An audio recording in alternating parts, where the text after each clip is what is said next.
అందరం గుడుక ఈ సమయానుకూలతను బట్టి దేవుని యొక్క సన్నిధిలో ఉన్న మనము బైబిల్ గ్రంథంలో నుంచి సంఖ్యాకాండము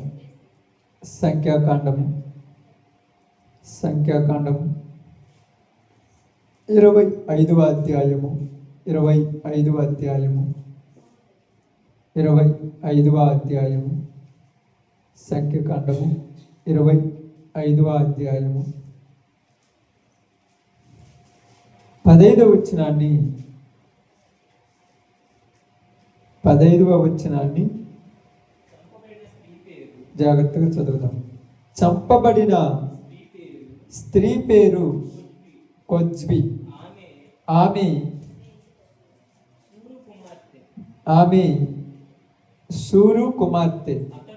అతడు మిద్యానీయులలో ఒక గోత్రమునకును తన పితరుల కుటుంబమునకును ప్రధాని అయి ఉండెను.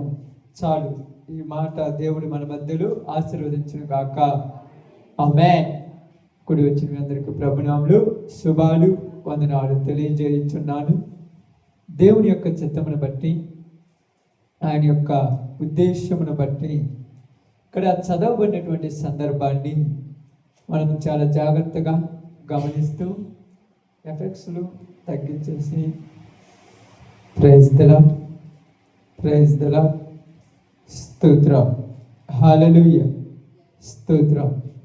కాబట్టి ఇక్కడ మనము జాగ్రత్తగా గమనించి ఆలోచించినట్టయితే ఇశ్రాయేలు ప్రజల యొక్క జీవితంలో జరిగినటువంటి ఒక సంఘటన, ఇశ్రాయేలీయులను దేవుడు ఐగుప్తు దేశం నుంచి కానాను దేశానికి నడిపిస్తున్నటువంటి సమయంలో ఇక్కడ జరిగినటువంటి ఒక ముఖ్యమైనటువంటి ప్రాధాన్యత ఏంటంటే, అనేక మార్లు ఇశ్రాయేలీయుల జీవితాల్లో చాలా ఘోరాలు జరిగాయి. చాలా విధమైనటువంటి అవాంఛనీయమైన కార్యములు జరిగినాయి. కానీ ఇక్కడ జరిగినటువంటి పరిస్థితిలో మాత్రము ఒక్క దినమున ఆ తెగులు చేత 24,000 మంది చచ్చిపోయారు. ఎంతమంది అంట? 24,000 మంది చనిపోయినటువంటి పరిస్థితి వచ్చింది. 24,000 మంది చనిపోవటానికి గల కారణము, 24,000 మంది చనిపోవటానికి ఉన్నటువంటి ఉద్దేశానికి ప్రధానమైనటువంటి ఒక వ్యక్తి ఉన్నది. ఆమె పేరు కొజ్బి. ఏం పేరమ్మా? కొజ్బి. మీరు పలకడానికి కొద్దిగా ఇబ్బందికరంగా ఉంటుందేమో. ఆ పేరు ఆమె. ఈమె ఎవరంటే షూరు కుమార్తె. ఈమె మిద్యానీయులు అనేటువంటి వారిలో నుంచి, మిద్యానీయులు ఒక గోత్రమునికి చెందినటువంటి ఒక ప్రధాని యొక్క కుమార్తె ఉన్నది. కాబట్టి ఇక్కడ మీకు తెలియచేయాల్సిన విషయం ఏమిటంటే, ఇశ్రాయేలీయులను దేవుడు కానానులోనికి పంపిస్తానని చెప్పాడు. ఇది ప్రయాణం. ఆ ప్రయాణంలో మార్గ మధ్యంలోనికి వెళుతున్నటువంటి వీరి జీవితాల్లో చాలా రకాలైనటువంటి పరిస్థితులు జరుగుతుంటాయి. కొన్ని విధములైనటువంటి పరిస్థితులు మారిపోతూ ఉంటాయి. కొన్ని పరిస్థితులను చూసినప్పుడు అసలు స్తోత్రం. ఆ గుమ్మను తగ్గాలంటే బేస్ కానీ షార్ప్ కానీ తగ్గించుకుంటూ పోతాయి. ఆ పరిస్థితులను బట్టి, వాటిని బట్టి మనం చూసినప్పుడు కొన్ని విషయాలు మనకి ఇక్కడ అర్థం అవ్వాల్సింది ఏమిటంటే, ఒక మనిషి పాపంలో పడటానికి, ఒక మనిషి దేవునికి దూరం అయిపోయి నాశనం తెచ్చుకోవడానికి కొన్ని కారణాలు ఉంటాయి. ఊరకనే ఏ విషయంలో కూడా ఏ మనిషి పాడైపోడు. కానీ ఇక్కడ బాగా గమనించి ఆలోచించినప్పుడు ఇశ్రాయేలీయులు దేవుని యొక్క మాట మేరకు వస్తూ ఉన్నారు. వాళ్ళ ప్రయాణములో వాళ్ళకి ఎదురైన ప్రతి విషయంలో దేవుడు వాళ్ళని ఏం చేశాడమ్మా? గెలిపించుకుంటూ ముందుకు నడిపించాడు.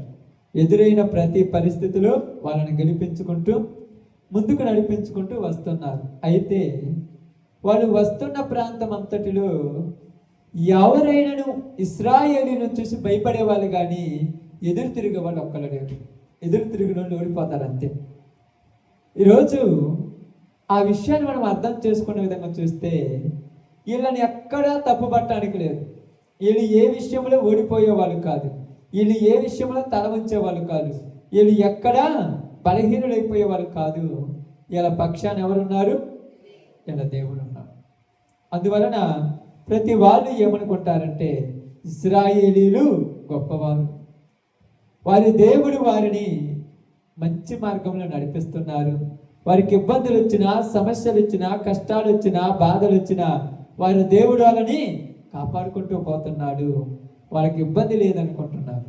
అయితే శత్రువులని ఎలా చూసి భయపడుతున్నారు, వీళ్ళు మాత్రము లోకాశల్లో పడిపోవటానికి రెడీ అయిపోయారు. ఎందుకు లోకాశల్లో పడిపోవడానికి రెడీ అయిపోయారని చెప్తున్నానంటే బాగా గమనించి ఆలోచిస్తే, దేవునికి ఏ వ్యక్తి అయితే దూరం అవుతూ ఉంటాడో వాళ్ళ జీవితాలలో ఏమి ప్రారంభమవుతాయి చెప్పండి? ఏం ప్రారంభమవుతాయమ్మా? దేవునికి దూరం అయ్యే వాళ్ళ జీవితాల్లో కొన్ని ప్రారంభమవుతాయి. ఏం ప్రారంభమవుతుంటాయి? కష్టాలు, బాధలు ప్రారంభమైనట్టే దేవునికి దగ్గర అవుతున్నారని అర్థం. ఆమేన్. మీరు కష్టాలు, బాధలు వచ్చాయంటే దేవునికి దూరం అవుతున్నారని కాదు, దేవునికి దగ్గర అవుతున్నారు. మరి దేవునికి దూరం అయ్యే వాళ్ళ జీవితాల్లో ఏముంటాయి? కొన్ని ప్రారంభమవుతాయి. గుర్తులవి. వీళ్ళు దేవునికి తొందరలో దూరం అయిపోతారంటానికి గుర్తులు ఏంటి ఆలోచించండి. ఇశ్రాయేలీయుల చరిత్ర తెలుసు కదా, వాళ్ళు దేవునికి దూరం అవటానికి కొన్ని గుర్తులు ఉన్నాయి. ఏంటి ఆలోచించండి.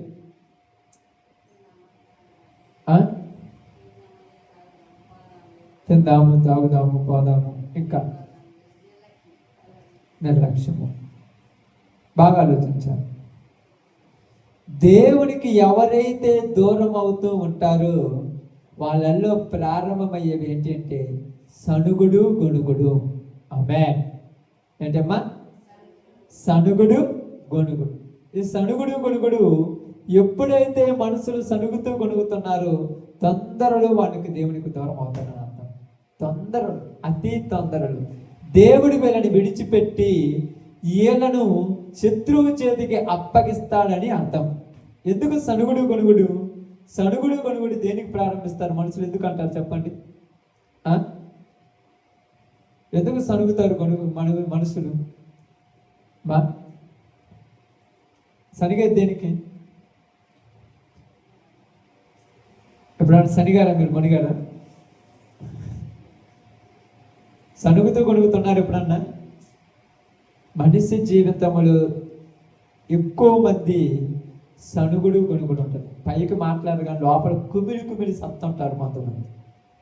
లోపల విపరీతమైనటువంటి బాధలు వచ్చినట్టుగా గొణుగుతుంటారు. ఇశ్రాయేలు అన్నట్ట అక్కడ ఐగుప్తులు సమాధిలో పోయినా ఇక్కడ తీసుకొచ్చారు, ఇక్కడ చచ్చిపోతాం కదా, అక్కడ మేము కొండల దగ్గర కూర్చొని మాంసం తిన్నాం కదా, ఈ సవిచారం లేని ఆహారం ఎన్ని రోజులు తిందాం, ఏంది నా బతుకు, ఎందుకు నాకు పెళ్ళి, ఎందుకు పేరెంట్ ఎందుకు, అసలు నాకు అవసరమా ఈ బతుకు ఎందుకు అని ఎందుకు అంటున్నావంటే నువ్వు దేవునికి ఆమేన్ ఇలాగంటే దేవునికి దూరం ఎందుకు అవుతానని అనుకుంటారే మీరు?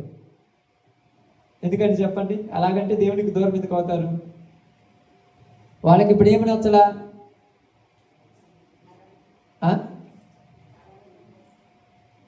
ఏం నచ్చలేదు మనకు ఇప్పుడు తెలుసా? ప్రార్థన నచ్చలా. వాళ్ళకి ఏమి నచ్చలేదంటే వాళ్ళ బతుకు వాళ్ళకి నచ్చలా. ఇప్పుడు నీ కుటుంబం నీకు నచ్చలా, నీ బ్రతుకు నీకు నచ్చలా. ఆ బ్రతుకు ఇచ్చింది ఎవరు అంటే నీ దేవుడు ఇచ్చిన బతుకు నచ్చలేదంటే దేవుడే. ఆమేన్. గొడుగుతుంటారు కొన్ని విషయాలు, మీరు ఇళ్ళలో కూడా కొంటారు మంది. ఏంది నేను ఆ బతుకు చచ్చిపోతే బాగుండని, ఏం కష్టాలే, ఏం బాధలే, ఎవరు కావాలి జీవితము, ఎందుకు నాకు ఈ సమస్య, మీకు తెలియకుండా మీరే ఫీల్ అయిపోతుంటారు. అంత అవసరమా? దేవుడు నీకు అలా రాసి పెట్టాడు, నీకు అది జరుగుతుంది. ఆయన ఇచ్చింది ఆయనకు నచ్చింది కాబట్టి నీకు ఇచ్చాడు. ఆయనకు నచ్చింది నీకు ఇస్తే నువ్వు తీసుకోవాలా లేదా? అందుకనే యోబు ఏమన్నాడు తెలుసా? తన భార్యతో మూర్ఖురాలున్నట్టు మాట్లాడుతున్నావు, ఇదిగో దేవుని చేత మనము మేలు అనుభవించుతున్నాము, కీడు అనుభవించ తగదా.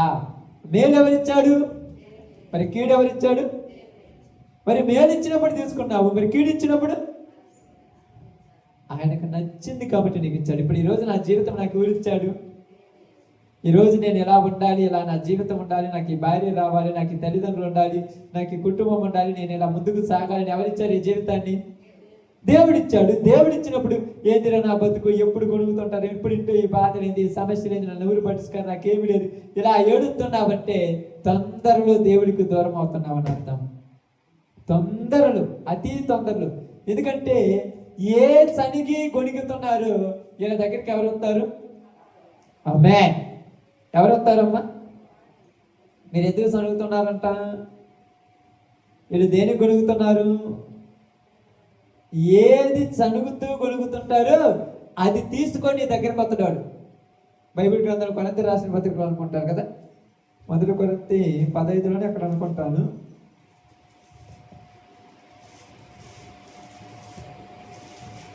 నాలుగులోనే చూడండి, అపవాది గురించి మాట్లాడే మాట. 2 కొరింథీ 10 ఏంటిది? అపవాది గురించి మాట్లాడే మాట ఉంటారు. సర్పం కుయుక్తి కలదనే మాట.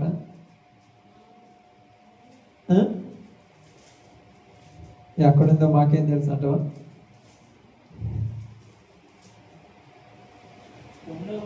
2 కొరింథీ 11:3 అంటాము. చూడండి, సర్పము తన కుయుక్తి చేత అవ్వను మోసపరిచినట్లు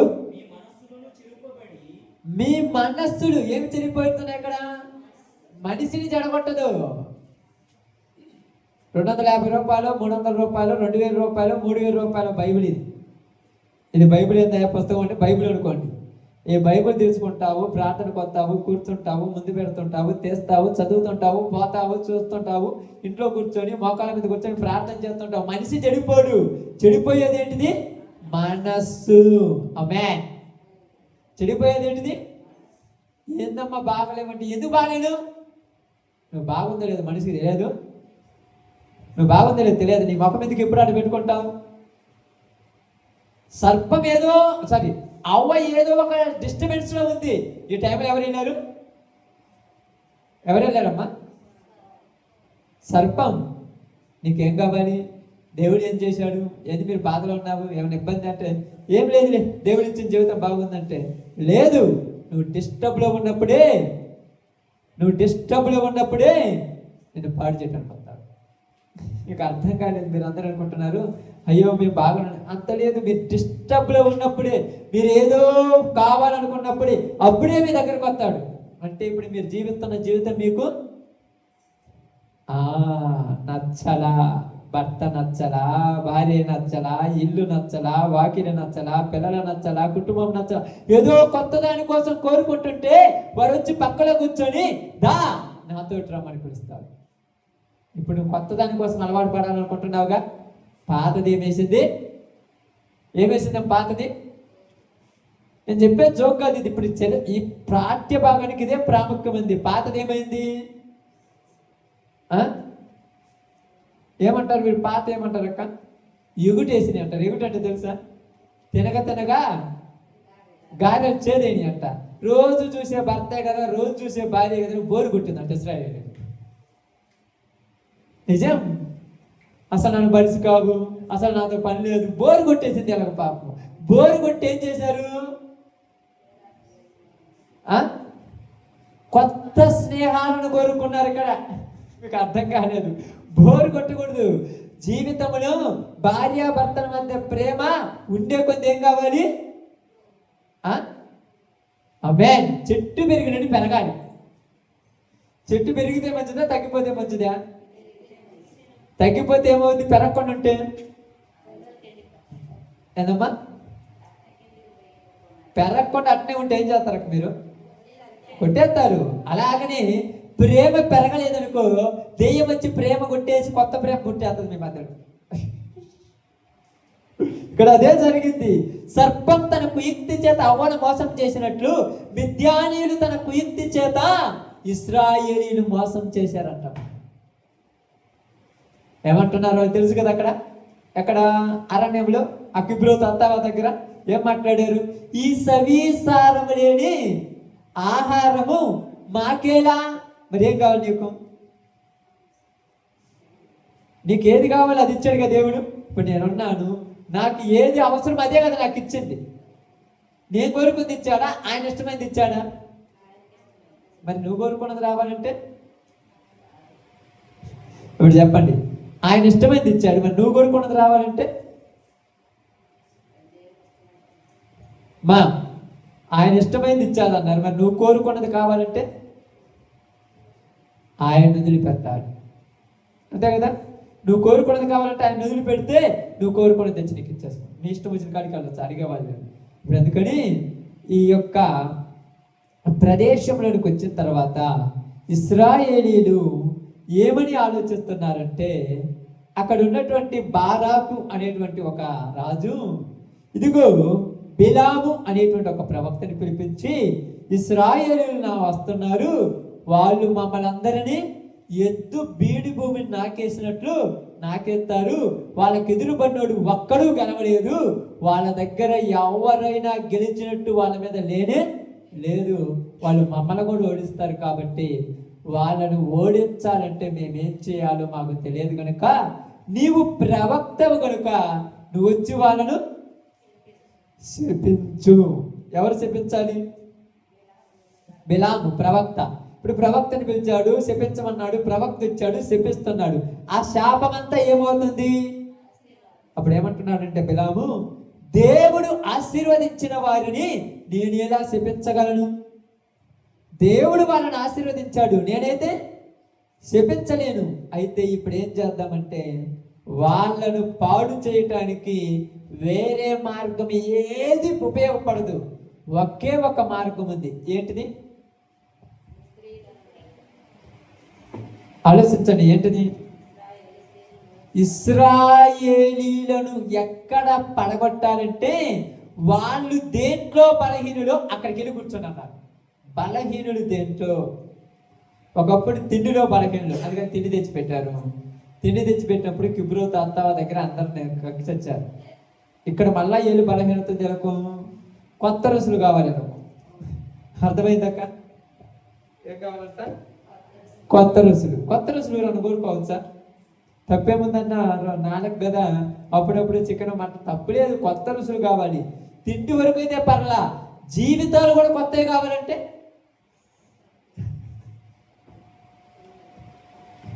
జీవితాలు కూడా కొత్తవి కావాలంటే ఎట్లుంటాయి? ఇప్పుడు అదే జరుగుతుంది. ప్రతి కుటుంబంలో జరుగుతుంది. ఏంటంటే అసలు పాపం ఎందుకు కుటుంబాలలో ప్రారంభం ఏంటంటే భార్య భర్తకు బోరు కొట్టుంటుంది, భర్తకు భార్య బోరు కొట్టుంటుంది. అందుకని కొత్త రుసులు కావాలి. ఆ కుటుంబం ఏమవుద్ది? తగలబడిపోద్ది అని చెప్పండి. పాడైపోవడం, తగలబడిపోద్ది. కుటుంబంలో ప్రశాంతత ఉండదు, భర్తకు ప్రశాంతత ఉండదు, భార్యకు ప్రశాంతత ఉండదు, పిల్లలకు ప్రశాంతత ఉండదు.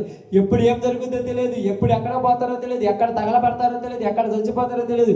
ఎందుకు నీ బ్రతుకొని అనుక్షణము అనునిత్యము జీవితం అంతా నరకయాతనే. అది నరకం అంటే అసలు నరకం. అక్కడున్న నరకం తర్వాతనే ఇక్కడ నరకయాతనే. ఆ టెన్షన్లలో బీపీలు వస్తాయి, షుగర్లు వస్తాయి, లేనిపోని వస్తుంటాయి, ఇవన్నీ వచ్చేస్తుంటాయి. దేనికి టెన్షన్స్? దేనికి టెన్షన్? దేనికమ్మ టెన్షన్? టెన్షన్స్ దేనికి? అప్పుడప్పుడు బైబిల్ గ్రంథం మీరు చదువుతారు కదా, మీ చింత యావత్తు ఆయన మీద వెయ్యుడి. ఆయన మీద నీ చింత యావత్తు వేసినప్పుడు నీకెందుకు టెన్షన్? ఈరోజు చాలా మందికి టెన్షన్. అసలు నన్ను బడుచుకో మనసు, నేను బడుచుకుంటే నువ్వు బాగుంటున్నా. అసలు మనం బడుచుకునే వాళ్ళు ఎవరు ఉన్నారా? కొత్త కోరికల కోసం దేవుని నువ్వు పట్టించుకో, నీకు కావాల్సింది దేవుని తెచ్చుంటారు.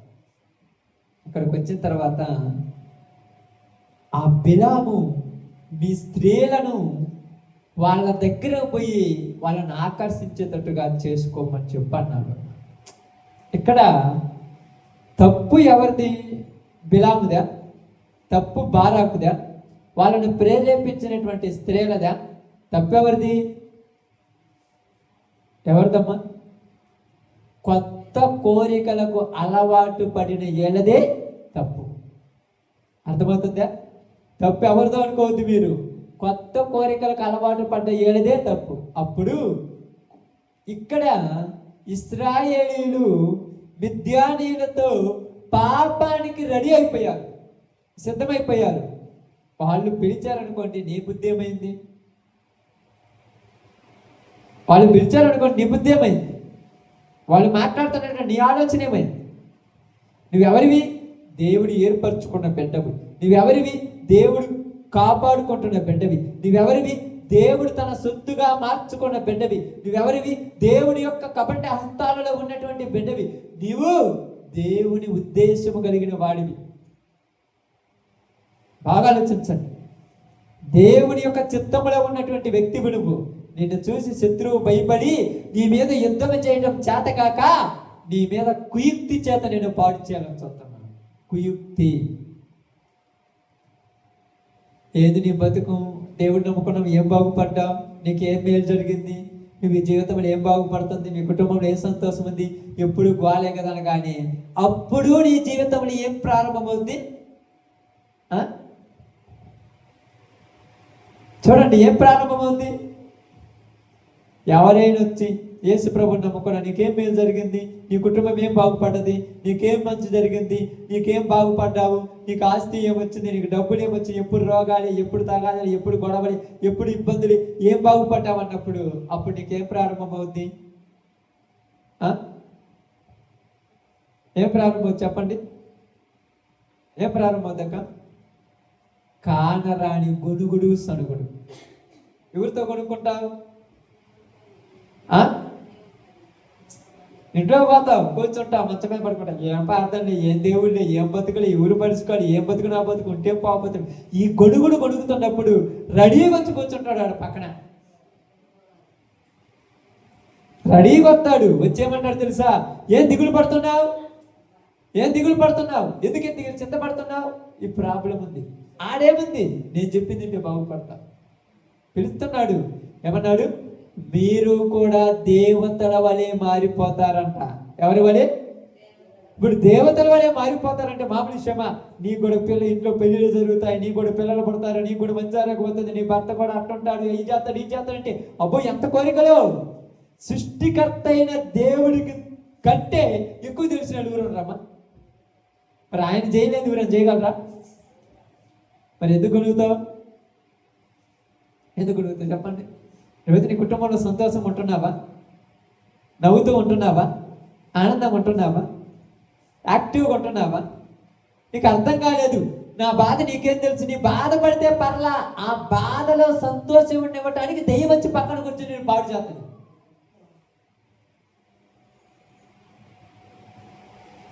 ఎలా ఉంటారంట దేవుడిని నమ్మిన వాళ్ళు? లేత దూడ తెలుసా? ఆవు దూడలు అంటారు, చిన్న చిన్నవి. ఎలా ఉంటాయి? గంతులు వేసుకుంటూ ఆనందంతో ఉన్నట్టు దేవుని నమ్మిన బిడ్డలు అలా ఉంటారంటే ఇప్పుడు కూడా. ఇప్పుడు మీకు తెలుసో తెలియదు, ఈ చిన్న చిన్న దూడ పిల్లలు వదిలేస్తే రోడ్డు మీద తిరుగుతుంటే చూడు ఎంతంత సంతోషం ఉంటాయి. అలా ఉండాలంట. అలా ఉండాలంటే నీ జీవితంలో ఉన్న దరిద్రాన్ని మొదటి వదిలిపెట్టే.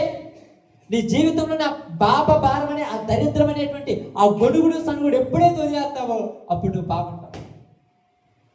నా బాధ నీకేం తెలుసు అంటే, నీ బాధ నాకు తెలియకపోవచ్చు, నా బాధ నీకు తెలియకపోవచ్చు. ప్రతి మనిషి బాధ అని తెలియదు. ఏమైందా?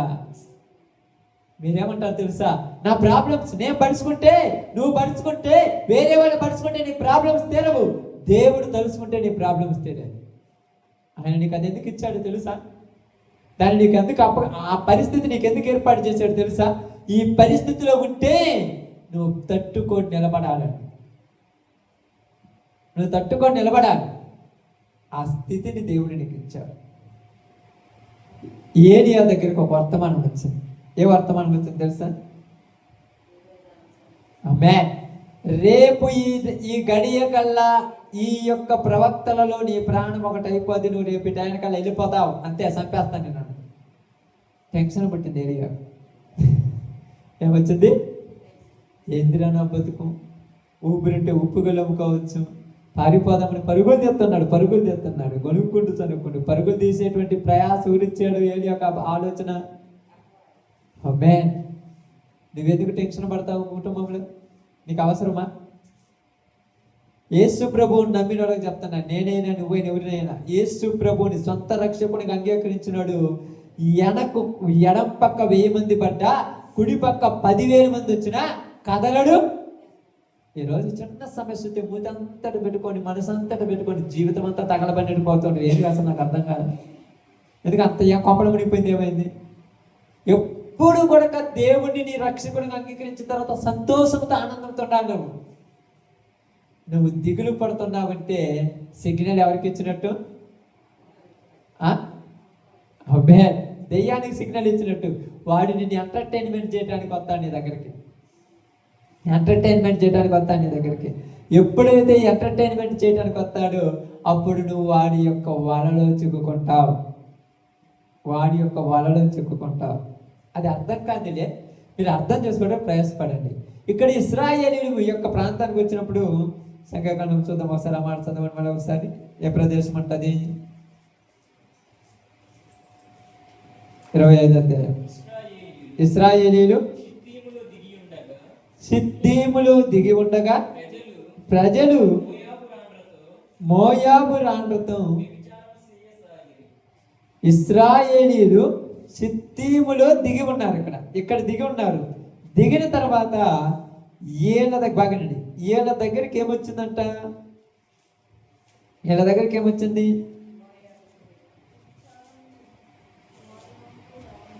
24 వచ్చిన ఒకసారి చదువు. కిత్తీము తీరం నుండి ఓడలు వచ్చును, అవి అస్సూరును ఏబీరును బాధించును, కిత్తీయులకు నిత్యనాశనం పొందుదురను. అంతటి బిలాము లేచి తన చోటికి తిరిగి వెళ్ళి బాలాకును తన ఇద్దరు ఎవరి ద్వారా వాళ్ళు వెళ్ళిపోయారు. వీళ్ళు వచ్చి సిత్తీములో దిగారమ్మ. ఈ సిత్తీములో దిగినప్పుడు వీళ్ళ మధ్య జరిగినటువంటి ఒక సంఘటన ఏముందంటే చూడండి, 2వ వచనం ఒకసారి చదవండి. ఆ స్త్రీలు తమ దేవతల బలులకు ప్రజలను పిలువగా ఏం చేశారు? పిలిచారు. పిలవటం ఎవరి తప్పు?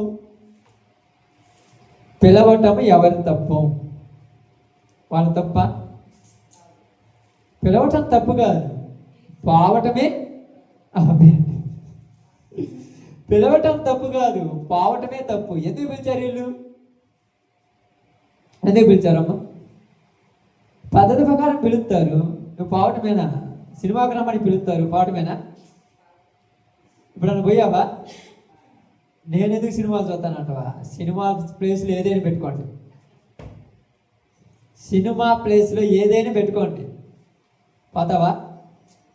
ఇశ్రాయేలీలంట మీ దేవుణ్ణి విడిచిపెట్టి మా దగ్గరికి రమ్మంటే మనమేమైనా పిచ్చోళ్ళం? పాటానికి పిచ్చోళ్ళమక్క. కానీ వీళ్ళు వెళ్ళారంట. ఎందుకు వెళ్ళారు? అది ఇప్పుడు మనకు కావాల్సిన ప్రశ్న. అదే వెళ్ళారు. ఎందుకు వెళ్ళారంట? కరెక్ట్ చెప్పండి, తప్పేం లేదు మీరు చెప్పేది. ఎందుకు వెళ్ళారంట వీళ్ళు? వాళ్ళ వైపు లాక్కున్నారా? అంటే లాక్కున్నా కరెక్ట్ కాదంటే వీళ్ళు వెళ్ళటానికి ముందు నువ్వు వెళ్ళాలి కదా. నువ్వు ఎందుకు వెళ్ళావు? వీళ్ళు పిలిచినప్పుడు ఎందుకు వెళ్ళారు వీళ్ళు? వాళ్ళకు ముందే దాని మీద ఆశ ఉంది, పిలవగానే వెళ్ళిపోయారంతే. అదే నీకు ఆశ లేకపోతే పిలుతురా. ఇప్పుడు నేను ఉన్నాను. అప్పుడప్పుడు మన పిల్లలు చాలా మంది వీళ్ళు వచ్చామంటారు తెలుసా, ఆడికి పోదాం, ఈడికి పోదాం, అట్టు పోదాం, ఇట్టు పోదాం అంటారు. అది నాకు ఆశ అంటే నేను వెళ్ళిపోతా. అది ఆశ లేకపోతే నోరు మూసుకో, టైం వచ్చినప్పుడు నేనే తీసుకుపోతానంట. అంతేనా లేదా? పిలుస్తారు, పిలవగానే ఉంటారా? విందులకు పిలుస్తారు, విలాసాలకు పిలుస్తారు, ఏంటి లేనిపోయినటువంటి ఎంజాయ్మెంట్ పిలుస్తారు, ఎంటర్టైన్మెంట్ పిలుస్తారు. పిలిచిన ప్రతి చోట వాటమేనా? కానీ వీళ్ళు ఇప్పుడు ఏమైపోయారు? వీళ్ళు ఎందుకు పిలిచారు తెలుసా? ఏంటి దిగులు పడుతూ ఉన్నారు? ఏం లేదులే, ఇక్కడ దిగున్నాములే, మా దేవుడు మమ్మల్ని ఇలా నడిపిస్తున్నారంటే కొత్త రుసులు చూపెడతాం. కొత్తయా? ఏంటి? దేవుడి కంటే కొత్త ఏమన్నా ఉంటాయా? దేవుడి కంటే కొత్త ఏమన్నా ఉంటాయా? ఇప్పుడు ఇలా ఆశ ఏంటి? మీరు అనుకోవచ్చు దేవుడి కంటే కొత్త ఏమన్నా ఉంటాయంటే ఉంటాయేమో, మనకేం తెలుసు. లాస్ట్ ఏంది, ఇప్పుడు ఇశ్రాయేలీయులు సో అది పాత నిబంధన కాలంలో ఒక్కసారి చాలా ఎనికిపోదాము. ఎనికిపోయిన తర్వాత సారాకి ఏమంటే ఆశ, పిల్లలంటే ఆశ. పిల్లల ఆశ ఉన్న సారా ఎలా ఉంటుంది, ఎప్పుడు ఏదో ఊరు మొత్తం తగలబడిపోయినట్టు ఉండేది. ఎప్పుడు కూడా సౌందర్యం బాగుంది, అభిరామ్ ఉన్నాడు, ఆస్తి ఉంది, ఐశ్వర్యం ఉంది, కొంపలన్నీ మునిగిపోయినట్టున్నాడు. ఇదే అనుకోగా చూసుకొని ఎవరు వచ్చారు సారమ్మ దగ్గరికి? చెప్పండి, నేను చెప్పింది కరెక్ట్. ఎవరు వచ్చారమ్మా? దెయ్యం వచ్చిందని చెప్పండి. సారమ్మ దగ్గరికి దెయ్యం వస్తుందా? భక్తి పర్రాలు కదా. ఇప్పుడు చెప్పండి, సారమ్మ భక్తి పర్రాలా కాదా? మరి దెయ్యం వస్తుందా భక్తి పర్రాల దగ్గరికి? యేసయ్య దగ్గరికి వచ్చిందని చెప్పండి. యేసయ్య దగ్గరికి వచ్చింది, సారమ్మ దగ్గరికి ఒక లెక్క. ఇప్పుడు వచ్చి, ఇదిగో నువ్వు యుద్ధం చేయాల్సిన పనిలా యేసు ప్రభువుతో, నువ్వు ఈ రాజ్య సింహాసనం కోసం, ఈ రాజ్యం కోసము సిలువ ఎక్కాల్సిన పనిలా, నా కాళ్ళకు మొక్కితే మొత్తం నీకు ఇచ్చేస్తాను. కాళ్ళకు మొక్కటం మీదే, సిలువ ఎక్కటం మీదే. మనం ఈజీగా వచ్చేది తీసుకుంటామా, కష్టంగా వచ్చేది తీసుకుంటామా? కనుక ఈజీగా వచ్చేది, కష్టంగా వచ్చేది తీసుకుంటావా? కష్టంగా రావాలంటే శుక్రవారం ఉపవాసం ఉండాలి, శనివారం విజ్ఞాపనలు ఉండాలి, ఆదివారం ప్రార్థన ఉండాలి, పక్కన ఎవరు చచ్చిపోయినా పోకూడదు, పక్కన ఏ ఇబ్బంది అయినా పోకూడదు, పక్కన ఆదివారం ప్రార్థన అంటే పెళ్ళి అయినా పేరంటమైనా పోకుండా ఉండాలి. ఉంటావా?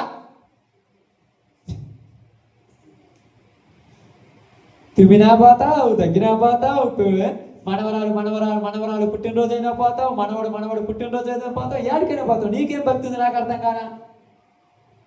వాట్ టెక్నిక్ అదే. ఏంది? అపవాది సర్పము యుక్తి గలది కాదు, సర్పం కుయుక్తి గలదై తన జ్ఞానము చేత అవడం మోసం చేసింది. తన జ్ఞానము, ఎవరి జ్ఞానం ఇది అంటే? సర్పం జ్ఞానము, దెయ్యం జ్ఞానం కంటే దేవుని జ్ఞానం తక్కువ ఎక్కువ? మరి నీ దగ్గర ఏ జ్ఞానం ఉండాలి? దేవుని జ్ఞానం ఉంటే మోసపోవు. నీ జ్ఞానం ఉంటే, నీ జ్ఞానం సరిపోదు దాని దగ్గర, దేవుని జ్ఞానం కావాలి. అందుకని అలాంటి టెక్నిక్స్ చేస్తారు, మీకు తెలుసా? అప్పుడప్పుడు చాలాసార్లు ఏమంటారు తెలుసా? నువ్వు ఇంట్లో ఎవరు కాదు కానీ ఒక్కరు ఖచ్చితంగా నువ్వే రావాలి, నువ్వు లేకపోతే మేమేం కూడా చేయము. నువ్వేమంటావు? ఈరోజు ఆదివారము మధ్యాహ్నం 2 తర్వాత అత్తగడి ముందైతే రానంటావు. ఒక్క పూట ఆడబోదురా ప్రార్థన కంటారు. ఆడ నువ్వు ఆడికి కూడా ఆడిపోతే ప్రార్థన పోదవా? ఈ బైబిల్ ఆడుంటుందో ఆ యొక్క పద్ధతుల్లో, ఆ యొక్క పరిస్థితుల్లో ఎవరన్నా అడుగుతావు, ఇక్కడ చర్చాలని చెప్తావు, అబ్బో ఒక పూట పోతుంది, కొంపలు మునిగిపోయి అమ్మా ఆడిపోతే నీకు చర్చాలు గురించి తిరుగుతుంది. వాళ్ళకి ఆ వ్యవహారాలు, ఆ ఎంటర్టైన్మెంట్లు, వాళ్ళు రెడీ అవుతా ఆ పద్ధతి వస్తుంటే ఇప్పుడు ఏమైపోతుంది? ఆ రూమ్ ఒకటి ఉంటుంది ఆడ, అంటే ప్రతి ఇంట్లో రూమ్లు ఉంటాయి. ఆ లోపల రూమ్లో పోయి ఆడ కూర్చొని, ఎస్ అయ్యా ఈ ఒక్కరోజు క్షమించయ్యా ఆయన అనుకొని ఉంటాడు. ఎప్పుడైతే ఇంటికా రెడీ అయ్యిడికి వచ్చావో అప్పుడే నువ్వు నాకు దూరం అయిపోయావు ఈరోజు. ఆమె ఇక్కడ వాడిపోయిన తర్వాత ఏమవుతావు? ఇటు వల్ల పోయి ఒకవేళ మీకు అంత మీ బామతో, లేకపోతే మీ మారతలో, లేకపోతే మీ వదనో, మీ ఆడబిడ్డతో కొన్ని ఊరైనా తెరిచాడు పమ్మంటే, నా పని ఏంది, నా బిజీ ఏంది, ఇటు పక్క వీళ్ళు వస్తున్నారు, ఇటు పక్క ఇటు మధ్యలో నీ తరగనిపోయింది నాకు. ఈరోజు బాబుది కొంపడం పడిందియా, ఇటు పక్క పిల్లల దగ్గర పోయి తెచ్చాడు చెప్పున్నా, నా దగ్గర ఇటు పెట్టామంటే, అమ్మ నాకు అసలు కుదరదు, ఇక్కడ అసలు చర్చి పెట్టరు ఈరోజు, చేసుకోవాల్సి వస్తుంది. వాళ్ళని అట్టి అడుగులు 12-11 దాటిపోద్ది. ఆ 11 దాటిపోయి ఇప్పుడు వాళ్ళ వంటకాడ, ఈ కూరగాయల కాడ, ఈ ఎందు కాడ, ఆడ పెళ్ళిళ్ళు అబ్బా మామూలు కూడా. ఇంకా నీకేమో అంతమందిలో కూర్చొని ఈ మొఖం పెట్టుకొని తింటే ఇష్టం లేక నూరు రమ్మని నేను అసలు అది ఒక గుడిగుడి మల్యాలతోటి.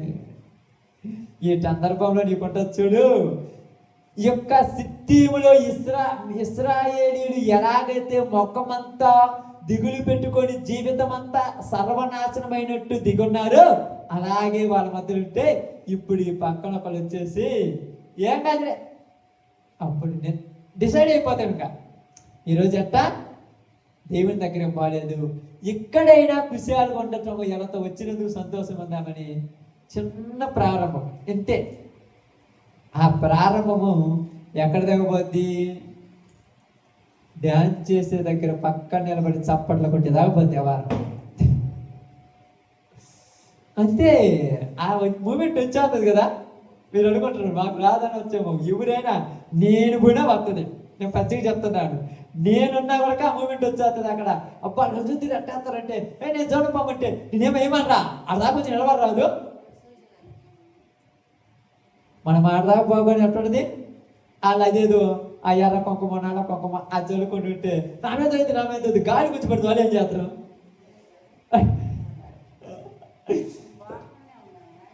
యాడ ఇంటికాడ నుంచి బైబిల్ మూసేసి అడుగు బయట పెట్టినప్పుడే రెడీ అయిపోయినవారు పోవటానికి. ఇంకా ఇవన్నీ చెప్పాల్సిన పని లేదు. ఆ సందర్భంలో పిలిచారు వాళ్ళ దగ్గర పోయి, మా దేవుళ్ళ బలులకు రాండి అని. అంతేనా? చూడండి, బలులకు రమ్మన్నారు. దేనికి పిలిచారంట? బలులకు రమ్మన్నారు. ఈయనేమన్నారు తెలుసా? మేము యెహోవాకు తప్ప ఎవరికి బలి అర్పించం. మిమ్మల్ని మేము బలి అర్పించమన్నాము. మేము బలి అర్పిస్తుంటే మీరు పక్కన నుండి చూదుకురండి అన్నారు. ఆ పక్క పోయారు, ఆ నిలబడుతున్నారు, ఇది బలి అర్పిస్తున్నారు. వాళ్ళ బలులు ఎలా ఉంటాయి చెప్పండి? మనకైతే తెలియదులే, చరిత్రలోకి వెళ్ళాలి ఇప్పుడు, ఎందుకంటే టైం లేదు కాబట్టి. వాళ్ళ బలులు ఎలా ఉంటాయంటే సంతోష సంబరాలతో ఉండే బలులై. అర్థమవుతుందమ్మా? సంతోషం ఉంటుంది, సంబరం ఉంటుంది. ఇశ్రాయేలీయులు ఆ యొక్క అరణ్యములో ఎలాగ దేవుడికి బలి అర్పించారు అట్టడి బలులు. ఈ బలుల మధ్యలో ఏం చేస్తారు తెలుసా? తాగుతారు. మీకు తెలియదు, కొత్త, అది ప్రారంభం నుంచి వచ్చిన చరిత్ర. ఎగురుతుంటారు, తాగుతుంటారు, ఒకరినొకరు మైమరిచి, ఒకరితో ఒకరు కలిసిమెలిసి, ఒకరితో ఒకరు ఉన్నప్పుడు ఇలాగ ఒకరొకరు ఇలాగ అలా ఇది చేసుకుంటూ అలా ఎంటర్టైన్మెంట్ ఉన్నప్పుడు పరిచయాలు ఏర్పడతాయిగా. ఇలా చెయ్యి వాళ్ళకి తగలటం, వాళ్ళకి వెళ్ళకి తగలటం, అబ్బో కొత్త ఆనందాలు, అబ్బో అనుభూతికి చెప్పేదేనా? చెప్పేది కాదు కదా. ఇప్పుడు ఏడా వచ్చిన తర్వాత ఇప్పుడు వెంటనే వాళ్ళ స్త్రీలు ఏం చేశారు తెలుసా? మొదలే వాళ్ళు దేంతో ఎరేసిన దేనికోసము? వీళ్ళతో పాపం చేయడం కోసం, వాళ్ళని ఏ కాడికి బురదలో దింపడం కోసమే. ఇట్ అనగానే వీళ్ళు మనవాళ్ళు కొత్త చేతిగా పొందారన్నట్టుగా ఎప్పుడు అర్థం కాలేదుగా. బోరు కొట్టేగా వీళ్ళ జీవితాలు, కుటుంబాలలో. వెంటనే అబ్బో వీళ్ళెదురు మమ్మల్ని సిగ్నల్స్ ఇచ్చారు, ఉపాధం ఎంతో అనుకున్నారు. పిచ్చోడా, నీ కుటుంబం తగలబడిపోతుంది, నీ జీవితం నరకబడిపోతుంది, నీ బ్రతుకు తగలబడిపోతుంది. నీకు బుద్ధి ఉంటే నువ్వు దాని జోలిని పోకుండా కొద్దిగా నిక్కుపోతావు. అది నిప్పని తెలుసు. నన్ను పట్టుకుంటారక్క, పట్టుకుంటారా లేదా? కరెంటు దాన్ని నన్ను పట్టుకుంటారా? అమ్మే బాగానండి, ఇది కరెంట్ కదా. ఎవరైనా పొక్కలలో ఏమి పెడతారా? భయమా? నేను చెప్తున్నాను, భయం అనేది ఒక్కడికి లేదు ఈరోజు. అది అక్కడికి వెళితే అది ఎలాంటిది? జార స్త్రీ ఛాయలకు పోవాడు, బుద్ధి లేనివాడు. అది వారిని పాడు చేసి వారి కుటుంబాన్ని నరకానికి తీసుకుపోయేదాకా వదిలి పెడతాడు. అది కరెంట్ కంటే డేంజర్. కరెంట్లో ఏలు పెడితే సత్తరో లేదో తెలియదు, కానీ పనికి మాలినటువంటి వాళ్ళ దగ్గర పోతే జీవితం తగలబడిపోవటమే. ఆమేన్. కరెంట్లో ఏలు పెట్టగానే పవర్ తీసేసారు బతికేస్తాం, కానీ ఈడిగిపోతే పవర్ తీయాల్సిన పని అని పవర్ మొత్తం పోతే అడిగిపోతే. చివరికి చెప్పగతే రాత్రి చెప్పాను అనుకుంటాను, గొప్పవాడైన సంసోనే కుక్క కంటే ఏనంగా కాళ్ళ దగ్గర పడిపోయాడు. ఆఫ్టర్ మనమెంత అసలు మీకు అర్థం కాదు. అదేం చేస్తుందంట? 8వ అధ్యాయంలో చూడండి, సామెతల గ్రంథం. అసలు అన్నమాట ఒక్కసారి చదవండి. అంటే ఇలా విషయం వచ్చింది కాబట్టి చెప్పాను, లేకపోతే చెప్పండి. 7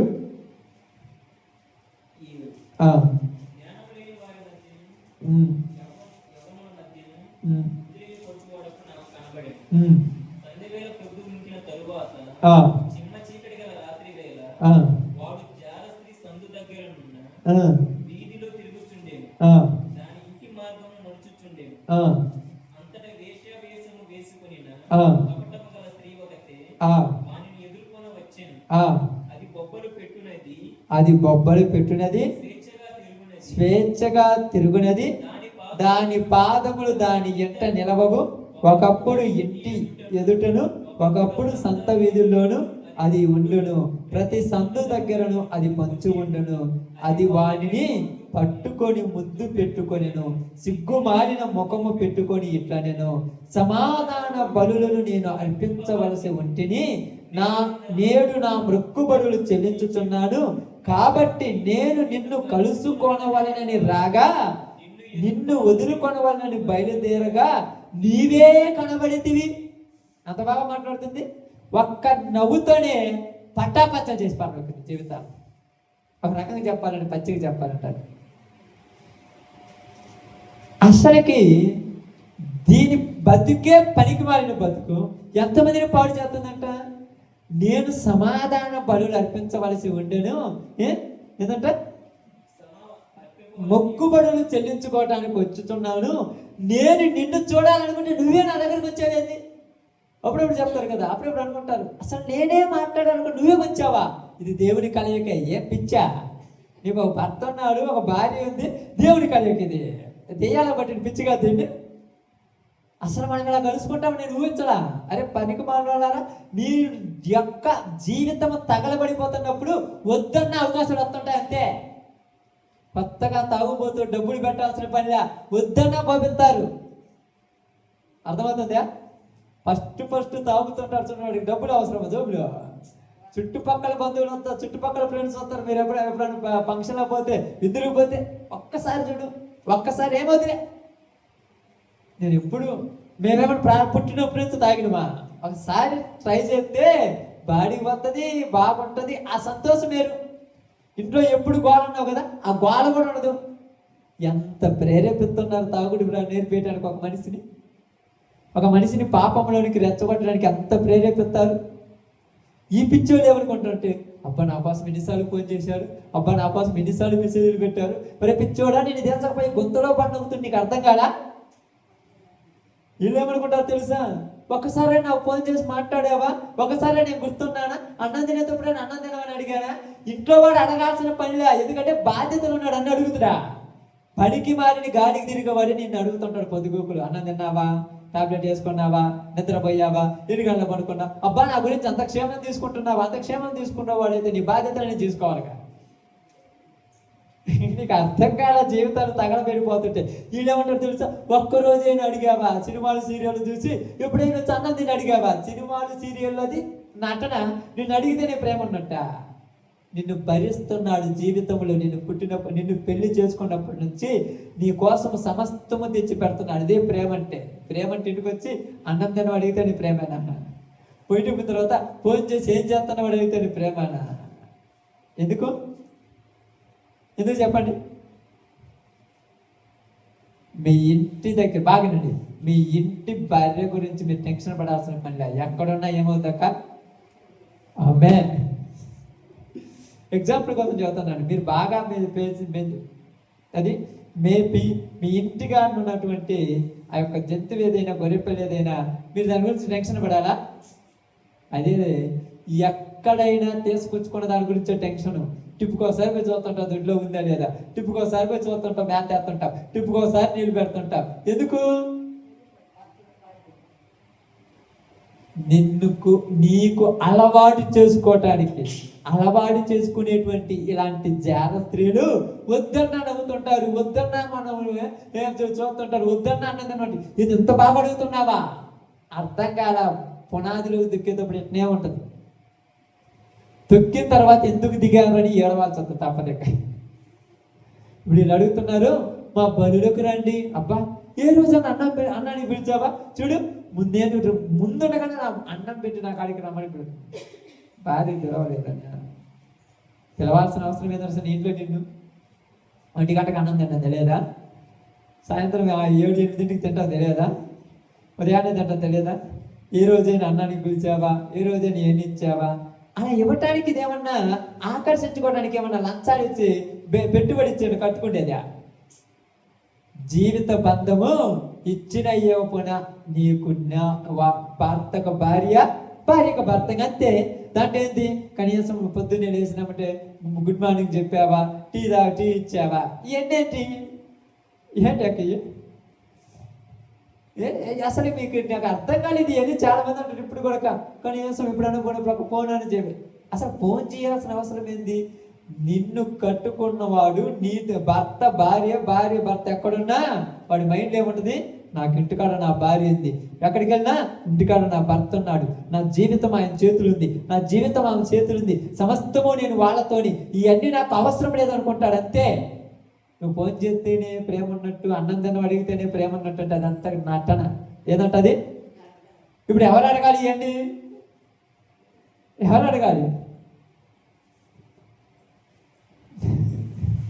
ఎవరు అంటారు చెప్పండి? వీళ్ళు బిస్కెట్లు వేసేవాళ్ళు అన్నారు, కుక్కగా బిస్కెట్ వేసినట్టు అలవాటు చేసుకోవడానికి అనేవాడు. పొద్దుగూకులు అంటారు చూడండి. కావాలంటే పొద్దున్న లేస్తే ఫోన్లే. ఏదో అంత ఫోన్లు ఏడబోద్దు, బయటికి ఏడబోతాడు. నీదైతే పోద్దా అక్క? గొర్రె పిల్లలు ఒక్కొక్క పిల్ల దారిని పోతుంది, తీసుకొచ్చి ఇంట్లో కట్టేసుకున్నావు, వదలమని చెప్పి వదులుదువా? ఎందుకు? అంతే.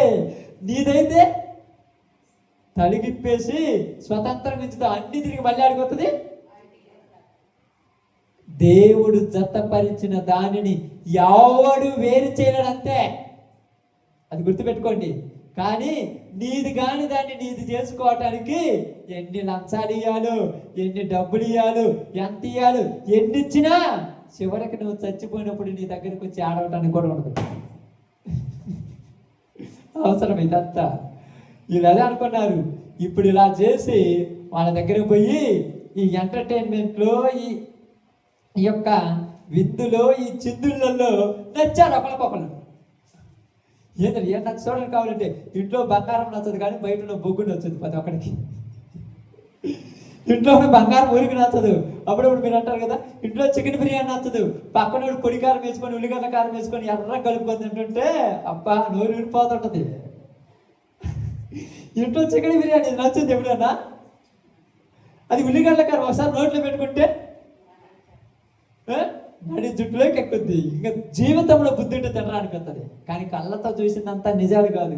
ప్రపంచం మనం ఏమనుకుంటుంటే అబ్బా అదంతా వేస్ట్. విద్యాని ఇశ్రాయేలీయులు కనుక ఈయన చూసి అయ్యో మమ్మల్ని బలులకు పిలిచారు ప్రేమగా, అంత లేదు, తొక్కేస్తారు. తర్వాత జీవితాలు తగలబడిపోతాయి. ఎందుకు ప్రారంభించానా, ఎందుకు ఇది అలవాటు చేసుకున్నానని ఏడ్చే రోజు ఒకరోజు వస్తుంది. వెంటనే పిలవగానే వాళ్ళ బలులకు పోయి వాళ్ళతో స్టెప్పులు వేసి వాళ్ళతో విందులు చేసి వాళ్ళతో ఉన్న తర్వాత ఇంకా పరిచయాలు పెరిగిపోయినాయిగా. ఇల్లు గుర్తుంటుందా? ఇంకా భార్య గుర్తుంటుందా? ఇంకా భర్త గుర్తుంటాడా? ఇంకా పిల్లలు గుర్తుంటాయా? ఈ పిల్లోడికి బాగలేదన్నా కూడా ఈడు ఎంటర్టైన్మెంట్ ఈడిదే, వీడు చదువుతున్నారన్నా కూడా వీళ్ళ ఎంటర్టైన్మెంట్ ఏడదే. అసలు వాళ్ళకి ప్రేమలు లేవంటే ప్రేమలు ఏ మనిషికి లేకుండా పోవమ్మ. మీరు అర్థం చేసుకోండి. చాలా మంది ఉంటారు పిల్లలు ఆకలితో ఏడుతున్నా కూడా ఈ మనిషి వ్యవహారం చూడు, ఈ యొక్క వ్యవహారం చూడు అంటారు. తప్పు. ప్రతి వాళ్ళకు ప్రేమలు ఉండేది. ఆ ప్రేమ దెయ్యం వచ్చి దొంగిలించుకోపోయింది. ప్రేమ ఎంత చదువుతుంది? ఎందుకు? ఆల్రెడీ ఇది మందే కదా, ఆడిపోదు, దాన్ని కాపాడుకుంటూ కూర్చుంటారు పదిగోకులు. తుమ్మితే ఊడిపోయే ముక్కుని ఎంతవరకు పట్టుకుంటారు అక్క? తుమ్మితే ఊడిపోతాయి కదా, ఎంతవరకు కొట్టుకుంటూ ఉంటుంది? కండవ నెత్తినేసుకుంటారు, బాగా గాలి వస్తుంది, ఎంతతోటి గట్టిగా పట్టుకుంటారు, చెయ్యి కానీ. అలాగే ఏదో ఒక రోజు గుట్టు బయటపడగానే ఈ జీవితం నాకు వద్దని వదిలేస్తారు. కానీ శాశ్వత కాలం దేవుడిచ్చిన జీవితమే. అందుకని వీళ్ళు ఏం చేశారు తెలుసా? వాళ్ళతో వీళ్ళతో ఏకమైపోయారమ్మా. అందుకని కొన్ని జీవితాలను పాడు చేసుకోవడానికి కారణం ఏంటంటే, బైబిల్ గ్రంథంలో స్త్రీలు అనుకోగలిగి ఇంట నుండి తన పురుషులతో మాత్రమే మాట్లాడాలి, వాళ్ళతో మాత్రమే ఉండాలి, వాళ్ళతోనే ఇంట్లోనే స్వతంత్రం, కానీ బయటకు వచ్చిన తర్వాత ఏమీ తెలియనట్టు ఉండాలంట. కానీ ఇప్పుడు బయటికి వెళ్ళిపోయి దేవుళ్ళు అని చెప్పేసి ఎగిరేస్తున్నా. అదే కదా, నేను సమాధాన బలులు అర్పించవలసినని, మొక్కుబడులు చెల్లించవలనని నేను రాగా నువ్వే నాకు ఎదురొచ్చావు. ఎవరాడు? నువ్వే నాకు ఎదురొచ్చావు. ఆడికి నువ్వు వచ్చింది దేవుని బలులు అర్పించడానికి. మరి ఇక్కడేంది వ్యవహారం నాకు అర్థం కాల? ఇక్కడేంది పరిస్థితి నాకు అర్థం కాల? ఇక్కడ జీవితం ఏంటి? అప్పుడు అయిపోయింది ఏం తెలుసా? వీళ్ళతో ఏకమైపోయారు. మనుషులు కలిసాయంట. నా టేస్ట్ నీ టేస్ట్ ఏమంటారమ్మా? నా టేస్ట్ నీ టేస్ట్ ఒకటే. నా రుచి నీ రుచి నాకు నచ్చింది ఏది అసలు పిచ్చేవాళ్ళు. అరే నీకు పెళ్ళి అయిందిరా, భార్య అయిందిరా, భర్త ఉందిరా, నా టేస్ట్ నీ టేస్ట్. ఇది పట్టిన పెద్ద దెయ్యాలి. ఈ దెయ్యాలను తగలబెట్టినా సిగ్గురాదు, తగలబడిపోయినా సిగ్గురావు. బైబిల్ చెప్తుంది. ఎందుకు ఎంతగా దీని గురించి మాట్లాడాలంటే, దేవుడు పెంచుకొని రక్తం ఇచ్చి కొన్నటువంటి పిల్లలు వాళ్ళ సావాసం బట్టి చెడిపోయారు. ఎవరికి కోపం వచ్చింది? అమ్మే భార్యల కోపం రాలా, భర్తల కోపం రాలా, వాడి పెద్ద పరిస్థితులు చెప్తేట్రా. దేవుని కోపం వచ్చి ఒక తెగులు పంపించి ఒక్క దినమంది 24,000 మందిని చంపేశారు. 24,000 మంది. ఎంతమంది? 24,000 మంది ఒక దిక్కు కుప్పల పడిపోయినారంటే అసలు మామిడి సేమా? ఈ చర్చి నిండా మనుషులు కూర్చుంటే ఒక 200 మంది కూర్చుంటారు. 24,000 మంది అంటే ఎంత ప్లేస్ కావాలి? 2 ఎకరాలలో కూర్చోవాలి, 1 ఎకరా పొలంలో కూర్చోవాలి. ఆ ఎకరా నుండి అన్ని శవాల కుప్పలే. అప్పుడు పక్క నుంచి వాళ్ళు వచ్చి ఏడుస్తుంటే దేవుడు ఏమన్నాడు తెలుసా? ఎందుకు ఏడుస్తున్నారు? దేనికి? వీళ్ళు కోరుకుందే కదా, వాళ్ళు వద్దన్నదా? జీవితాన్ని తగలబెట్టుకోవాలి నువ్వే కదా కోరుకున్నా విద్యార్థి స్త్రీలతో. దానికి ప్రారంభమై ఉన్నప్పుడు అక్కడ ఒక మాట చూడండి, ఇప్పుడు చదవండి అమ్మా, చూడండి 10వ వచనం చదువుదాం. అప్పుడు యెహోవా, లేకపోతే 7 నుంచి చదవండి అమ్మా, 7 నుంచి చదవండి. యాజకుడైన అహరోను మనవడును ఎలియాజరు కుమారుడైన ఫినెహాసు అది చూసి సమాజం నుండి లేచి ఏటను చేత పట్టుకొని పడక చోటికి ఆ ఇశ్రాయేలీని వెంబడి వెళ్ళి ఆ ఇద్దరిని అనగా ఆ ఇశ్రాయేలీని ఆ స్త్రీని కడుపులో గుండా దూసిపోవునట్లు పొడించను. అప్పుడు ఇశ్రాయేలీలో నుండి తెలుగులు నిలిగిపోయాను. ఆమేన్. ఏం జరిగిందంటేడా, ఇదిగో మోషే కన్నులు ఎదుటను ప్రత్యక్ష గుడారం యొక్క ద్వారము నొద్ద ఏడ్చుచుండిన ఇశ్రాయేలీల సర్వ సమాజం యొక్క కన్నులు ఎదుటను ఇశ్రాయేలీలో ఒకడు తన సహోదరుల యొద్దకు ఒక మిద్యాను స్త్రీని తోడుకొని వచ్చాను. జనాలు ఏడుతున్నారు. దేనికి ఏడుతున్నారు? చనిపోయి శవాల గుట్టల పడి ఏడుతుంటే ఈడేం చేస్తున్నాడంట? ఒక ఆమెను తీసుకుని వచ్చి పాపం చేయడానికి రెడీ అయిపోతాడంట. ఊరు తగలబడుతుంటే ఈడు ఎంటర్టైన్మెంట్ ఈడు చూసుకుంటున్నాడంట. చూడండి అట్లుంటుందా? ఒక ఊరు తగలబడిపోతుంటే ఈడు ఎంటర్టైన్మెంట్ ఈడు చూసుకొని ఈడు వ్యవహారాలు ఈడు చేసుకుంటున్నాడంట. దీన్ని ఏమంటారు? ఇంట్లో మనిషి వచ్చి అందరు ఏడుతుంటే వీళ్ళలో ఈ మనిషి అంట ఏం ఎంటర్టైన్మెంట్ ఏం చూసుకుంటుందంట, ఫోన్లు చేసుకొని మాట్లాడుతూ ఉంటాం. దేవుడికి కోపం వస్తుందా రాదా? అసలు మనిషే గుడ్డ. జంతువుకైనా తన కడుపును పుట్టిన బిడ్డ చచ్చిపోతే కళ్ళామట్టి నీళ్లు గార్చి ఏది బడిసి కాదు, కానీ అంతకంటే ఘోరాతి ఘోరం అయిపోయారు. ఇంట్లో మనుషులకు రోగాలు వచ్చి తగలబడిపోతుంటే వీళ్ళ ఎంటర్టైన్మెంట్లు వీళ్ళే. అదే కదా జరిగింది. ఇశ్రాయేలీలు ఏం చేశారంటే, అక్కడ చదవండి, చూడండి, అక్కడ చదవండి, చదవండి, మారో వచ్చను. ప్రత్యక్షంలో గుడారం ఏడ్చుచుండే ఇశ్రాయేలీల సర్వ సమాజం యొక్క కన్నులు ఎదుటను ఇశ్రాయేలీలో ఒకడు. వీళ్ళందరూ ఏడుస్తున్నారు. దేనికి ఏడుస్తున్నారు? 24,000 మంది చచ్చిపోయారు. చచ్చిపోయిన వాళ్ళందరూ శవాలు తెచ్చుకొని ఇళ్ళ కాడ కూర్చొని ఏడుతుంటే వీళ్ళల్లో ఒక కొవ్వు పట్టినోడు ఒక ఆమెను తీసుకొచ్చుకొని ఇంటికి పోయి పాపం చేస్తున్నాడు. ఈయన మనిషి అందామా జంతువు అందామా? జంతువు అన్నా కూడా జంతువులు కూడా వచ్చి వాళ్ళ బతికేది నా బతికేది అనుకుంటా. జంతువుల కంటే హీనం. కుటుంబంలో జీవితాలు తగలబడిపోతుంటే, భర్త కష్టాలలో బాధలలో ఇబ్బందుల్లో ఉంటే, భార్య పరిస్థితి రోగముల చేత బాధల చేత హాస్పిటల్లో వ్యాధులతో ఉంటే ఈడు ఎంటర్టైన్మెంట్ చూసుకుంటానంటే నేను మనిషి అందాం అసలు? ఇది కరెక్టేనా? ఇప్పుడు ఒక్కసారిగా కోపం వచ్చి ఎవరు లేచాడు? అహరోను మనవడును ఎలియాజరు కుమారుడైన ఫినోహాసు లేచాడంటమ్మా. ఇక చెబితే వినేటట్లేరని లేచి కత్తి తీసుకొని ఇద్దరున్న చోటకపోయి ఇద్దరిని పొడిచాడంట. పైన పడితే కింద ఉన్నటువంటి మనిషి శరీరంలో నుంచి భూమిలోకి ఇంత దిగిందంట కత్తి. అమ్మ ఇప్పుడు ఆగిందంట. ఒక పాపం ఆగాలంటే పాపము చేసేవాడు చావాలి. రెచ్చగొట్టే వాళ్ళు ఎక్కువైపోయారు తెలుసా. తప్పు చేయరా, ఇంట్లో ఆడదానికి భయపడతావు, తాగరాదా, నువ్వెంట తగలబడిపోయావు, నీ కుటుంబం ఎంత సర్వనాశనం అయిపోయింది, బాగున్న వాళ్ళని కూడా పాడు చేయడం అవసరమా నీకు? ఇక్కడ ఎవరంట, ఆ స్త్రీ పేరు ఏంటంట, కొజ్బీ. రేని ఇశ్రాయేలీలు చచ్చిపోయి వాళ్ళ కుటుంబాలను ఏడుస్తుంటే నాతో పాపం చేయడానికి పిలుస్తున్నవి తెలివి లేదని అడగట్లా. వాళ్ళ పాపనాలు పాత్ర వాళ్ళు పాపం చేశారు కాబట్టి చచ్చారు, మన మంచోళ్ళు మన ఇద్దరం పోయి పాపం చేసుకున్నారని పిలుస్తుందంట. బుద్ధి లేకపోతే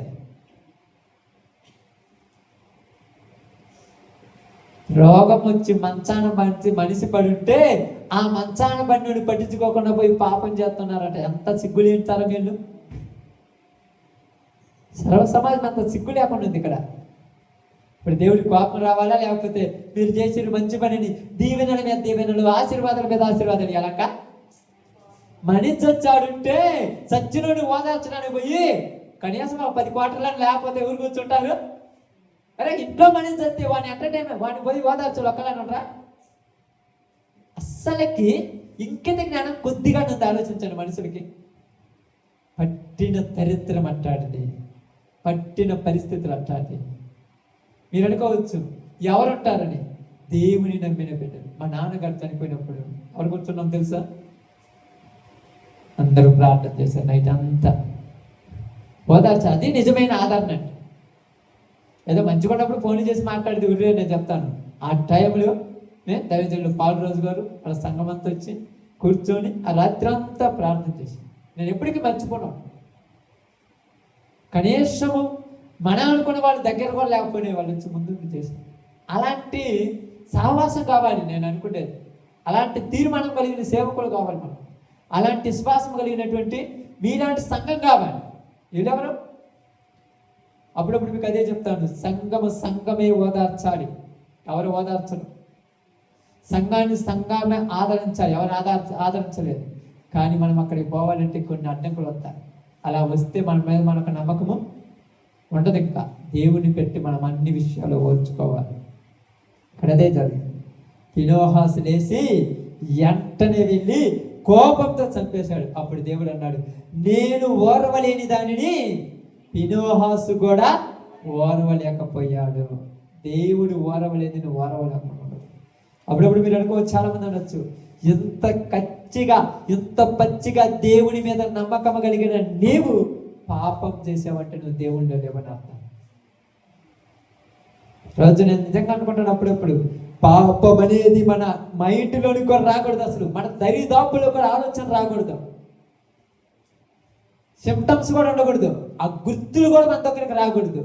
అలా రావటానికి కారణాలు ఏంటంటే లేనిపోని ఊహలే అలాంటి ఊహలు కూడా ఉండకూడదు. మనందరము దేవుని దేవునిలో సహోదరులు, దేవుని కుమారులం.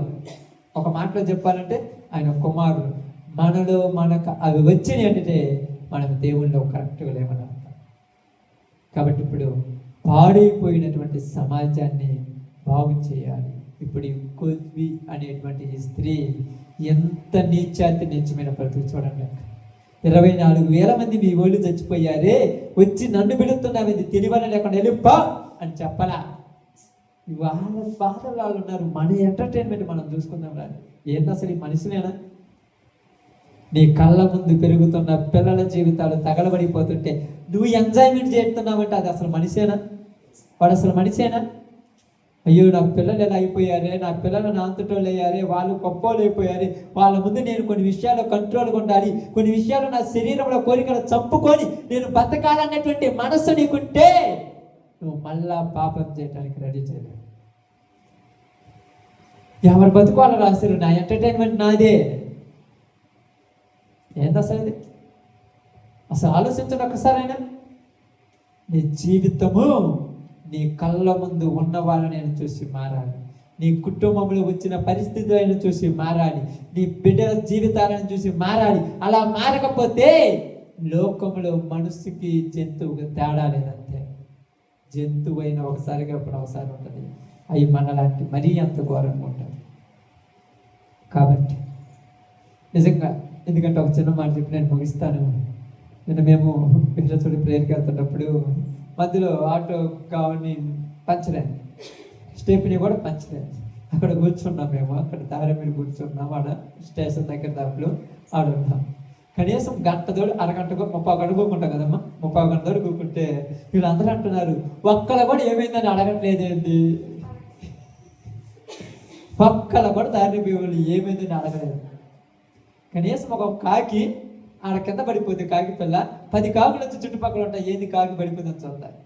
అంటే మనిషిని అంత ఘోరంగా ఉన్నారు చూడండి. మాకెందుకులే అంటే పట్టించుకోకపోతే ఇంకెవరు పట్టించుకోవాలి అంటే ఇది అనుకుంటున్నారు, మేము లోకాన్ని జయించామనుకుంటున్నాం. నువ్వు ప్రపంచంలో కోట్లు సంపాదించిన వేస్టే. మానవత్వం లేకపోతే మనిషి బతకలేదు. దేవుని కోపం రగులుకున్నది. దేవుని కోపం రగులుకునే సమయం వచ్చేసింది. ఇశ్రాయేలీయుల మీద కోపం రగులుకున్నది. ఆ కోపం ఆపటానికి ఫినెహాసు లేచాడు. ఈరోజు దేవుని కోపం ప్రపంచం మీద రగులుకుంటుంది. ఆ కోపం ఆపటానికి క్రైస్తవుడైన నువ్వు లేచి ప్రార్థన చేశావు, అందుకే ఆగిందంటే. లేకపోతే ఎప్పుడో తగలబడిపోయేది. చాలా మంది అంటారు, మీ ఏడుపు లేని మా ఊరుకు, మీ ఊరి మధ్యలో ఈ గోలేంది. ఇది గోల కాదు, మీ మీదకి తగలబడిపోకుండా మీకోసం రాత్రి పగులు ఏడ్చేటువంటి ఒక దేవుని శక్తి అంటే. ఇది ఆగిపోతే ఆడ ఆరిపోద్ది. అర్థమవుతుందా? ఇది ఆగిపోతే ఆడ ఆరిపోద్ది. ఇది ఆగిపోయినంత వరకే మీ జీవితాలు, ఇది ఆగిపోయినంత వరకే. ఎప్పుడైతే ఆగిపోయిందా అప్పుడే తగలబడిపోతారు. గుర్తుపెట్టుకుని ఒకసారి జాగ్రత్తగా. అందుకని యేసు ప్రభువు చెప్పారు, ఈ లోక రాజ్య సువార్త సర్వలోకం ప్రకటించినంత వరకే నేను ఎదురు చూసేది. అయిపోయిందా నా పని ప్రారంభిస్తానన్నాడు. కానీ ఈరోజు ప్రతి ప్రాంతంలో దేవుని యొక్క శక్తి నిలబడింది. అందుకే నువ్వు ఫినెహాసులాగా లేచి ఈరోజు ప్రార్థన చేస్తున్నావు. అందుకే కొంతమంది ఎంత దరిద్రంగా, ఎంత నీచమైన, ఎంత దరిద్రమైన పాపాలు చేస్తున్నా నువ్వు బతిమలాడుతున్నావు. కాబట్టి దేవుడు ఓపిక ఎదురు చూస్తున్నాడు. గుర్తుపెట్టుకోండి. మీరేమన్నా మనం అనుకోవచ్చు, నేను ఒక్కడేనా, ఫినెహాసు ఒక్కడా లేకపోతే 100 మందా? ఒక్కడే. తెగులుని ఏం చేశాడు? ఇంచుమించు 20 లక్షల కాలబలం మీదకి వచ్చిన తెగులును 24,000 మంది చచ్చిపోయి మధ్యలో ఆపేశాడు. అంతే. నువ్వు కూడా ఆపేయగలిగిన శక్తి దేవుడికి ఇచ్చాడు. నువ్వు అనుకుంటా ఎవరైనా ఏమన్నా అనుకుంటారని, వాళ్ళేమన్నా ఎప్పుడైంది వీళ్ళు ఏమన్నా అనుకుంటారా, ఎవరేమనుకుంటారని అనుకున్నాడు ఫినెహాసు. అయ్యో నేను పోయి చంపితే వాళ్ళు ఏమన్నా అనుకుంటారేమో నా మీద. ఏమనుకోవాలా, నేను ఇది చెయ్యకపోతే ఆ తెగులు ఆగనే. ఇప్పుడు చూడండి, అక్రమము, అన్యాయము, పాపము విచ్చలవిడిగా అయిపోతుంటే నువ్వు ప్రార్థన చేస్తున్నావు కాబట్టి దేవుని కోపం ఆగిపోయింది. దేవుని కోపం ఆగేది ఏంటి? ఆపేది ఏంటిది? దేవుని కోపం ఆపేది ఏంటిది? ఒక దేవుని బిడ్డ అయిన నీ ప్రార్థనే. అది గుర్తుపెట్టుకో. నువ్వు ప్రార్థన చేస్తున్నావు కాబట్టి తెగులు రావటం లేదు నీ కుటుంబానికి. నువ్వు ప్రార్థన చేస్తున్నావు కాబట్టి నువ్వు ఉన్న ప్రాంతం మీదకి తెగులు రావటం లేదు. చూడండి, ఇచ్చలివిడిగా పాపం అయిపోతుంది కదమ్మా. అసలు మీరు కళ్ళతో చూస్తున్నప్పుడు సుధోమ కుమార్ కంటే ఘోరంగా అయిపోయి అనిపిస్తుంటుందిగా. కానీ ఎందుకు తగలబడలేదంటే నువ్వు ప్రార్థన చేస్తున్నావు. ప్రార్థన ఆపు చూద్దాం.